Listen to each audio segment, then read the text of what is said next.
Blossom has added a new AI agent to the app, and well, you know me, I had to put it to the test. Is this AI any good? Can it be useful when it comes to researching ETFs? Well, we're about to find out. Hold on to your seatbelt, folks. This is going to be a good one. I was pleasantly surprised when I discovered the new Blossom AI Beevis. Oh boy, I wonder who that's named after. At first, it seemed like a fun way to get your portfolio roasted, but once I dug a little deeper, I realized there might be more to it than just poking fun at your investing choices. In fact, could this actually be a useful tool in the research process? Could Beavis help uncover ETFs or stocks that actually fit your investing style? Well, there's only one way to find out. I started with a simple question. I asked Beavis to give me 5 of the best growth income covered call ETFs, just to see what it would come back with. And honestly, yeah, it did not go very well. 3 of the 5 ETFs were all from Hamilton. One was a US ETF, and the other, it didn't even seem to exist. So yeah, we were not off to a great start. But instead of giving up, I decided to refine the question and give Beavis, well, a little more structure. I told our new AI friend only one ETF per management company and only ETFs that have been trading for at least 1 year. And make sure they trade on the Canadian markets, please. Now the results were better, but still not perfect. Beavis tried to sneak in Sexy and ECHI, which don't yet have a full 1-year track record. Of course, when I pointed this out, Beavis apologized, made the adjustment, and finally delivered its list. The list we are about to go through and see how this AI actually did. A sub to the channel lets you see how I do with future content. All right, I'm going to say this. The picks are, what's the best word to describe them? Interesting. There is nothing here that I would call outright bad, but at the same time, I don't fully agree with everything on this list. Some I like, some I question, and a couple may have genuinely surprised me. So let's break this down and take a look at what Beavis came up with and see how well this AI actually did. So without any further ado, let's do this. We're going to start with Harvest. So for Harvest, Beavis came up with the Harvest Canadian Equity Income Leaders ETF, ticker of HLIF. Now, this ETF, it holds an equal weighting of 30 of the largest diversified Canadian equities. They also employ out-of-the-money covered call strategy on top of this to boost overall returns. So let's take a look at them. At the time of recording, their price was coming in at $12.12 and their NAV, $12.12. Those assets under management, $155.45 million. Looking at their fees, they have a management expense ratio of 0.79%. And let's take a look at that distribution. They have a yield of 6.02%. It is a monthly distribution of 7 cents per unit. So this one, yeah, that's not that high. That's not that high. So this is going to definitely be leaning more into the growth. Let's take a look at their return. And I will point out for this video, we are pulling data from market close on April 14th, 2025 to market close on April 14th, 2026. So that 1-year return on investment, that comes in at 30.60%. Add in the dividends, total return 38.49%. These are pretty good numbers. And I will say, I think the returns today are slightly inflated. And I'll tell you why. Because that start date, we were still coming out of our recovery from Liberation Day. So it may have given a little bit of extra juice to the returns that we're seeing today. Nonetheless, this is an interesting pick as it really does bring a lot of balance to the table. It is more on the growth side, but it is a good choice for the hybrid growth income style. Is this the ETF I would have chose? With a pure growth income focus, this ETF does deliver. You know what? I think I will give Beavis a pass on this one.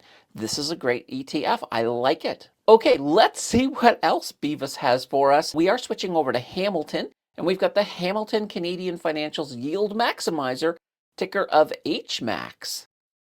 So this ETF, it provides exposure to Canada's 10 largest financial companies with a skewed concentration of 70% into the big six banks. They do add covered calls on a portion of their portfolio to enhance their overall returns.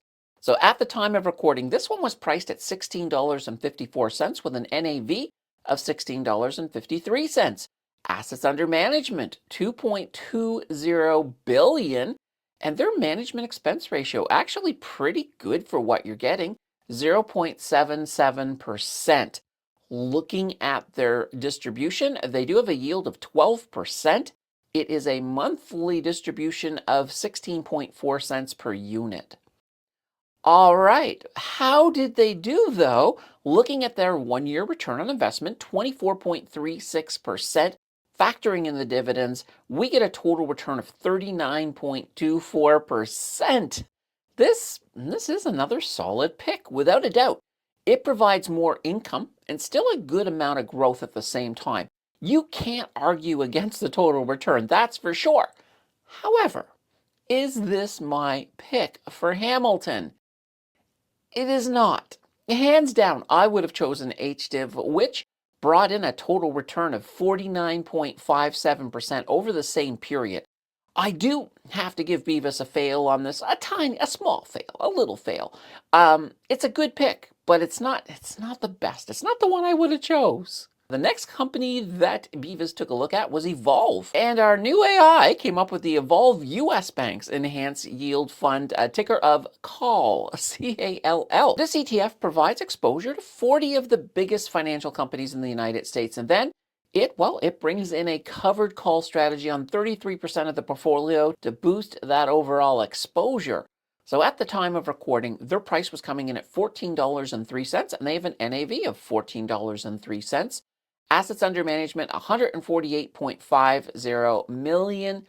I do not have a management expense ratio on this one, but the management fee itself is 0.45%. All right, let's switch over to the distribution. We have a yield of 10.69%. It is a monthly payment of 12.5 cents per unit. So how did they do? How did they do on that 1-year return on investment, 26.06%? Factor in the dividends, total return, 39.53%. This is another solid pick. It provides both growth and income, and the total return is not too shabby. But is this my pick? Nope, it sure isn't. For Evolve, I think I would have chosen Bank, who had a total return over the same time frame of a nice looking 54.45%. I will also add that I love the resilience of the Canadian banks, a resilience that the US does not quite measure up to. So unfortunately, this one, oh boy, this one's another fail for Beevis. All right, let's switch to Global X and see what Beevis came up with. Yeah, we got the Global X Equal Weight Canadian Bank Covered Call ETF, BKCC. This ETF provides exposure to Canada's big six banks while also employing an OTM covered call strategy to enhance that exposure. At the time of recording, their price coming in at $17.70 and NAV of $17.65.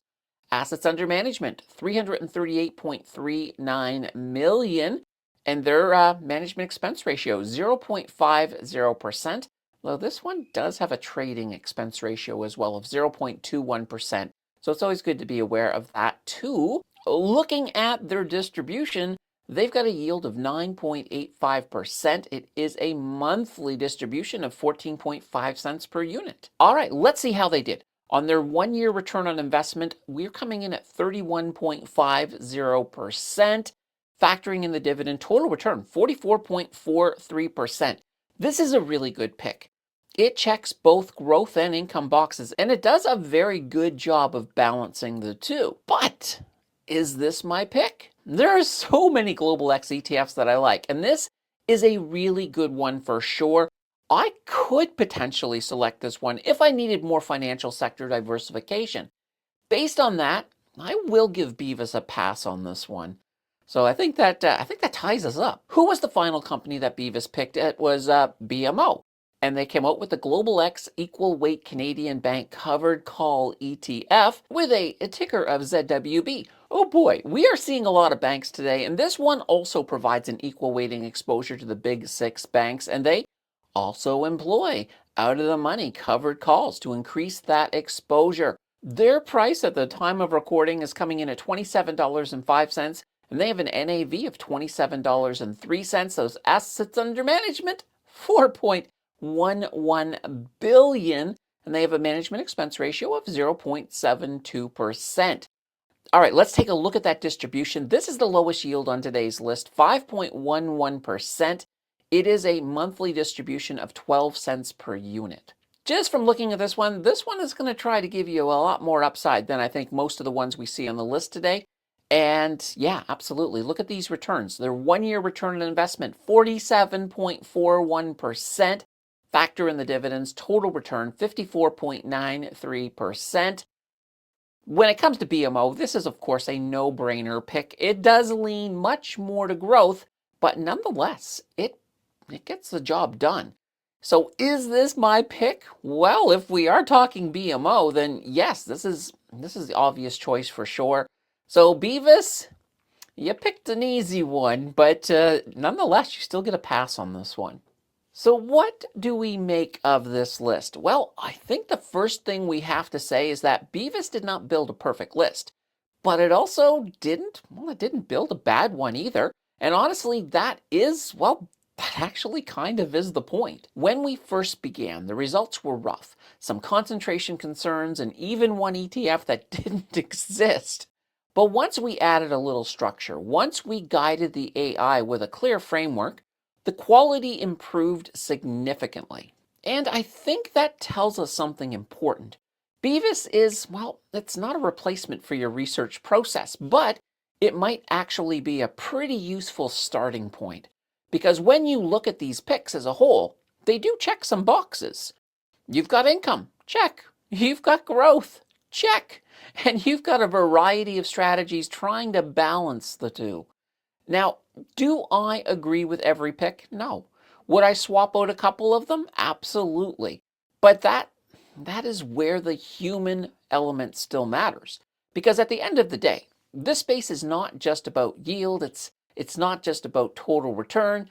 It's about how those strategies actually fit into your portfolio and your risk tolerance.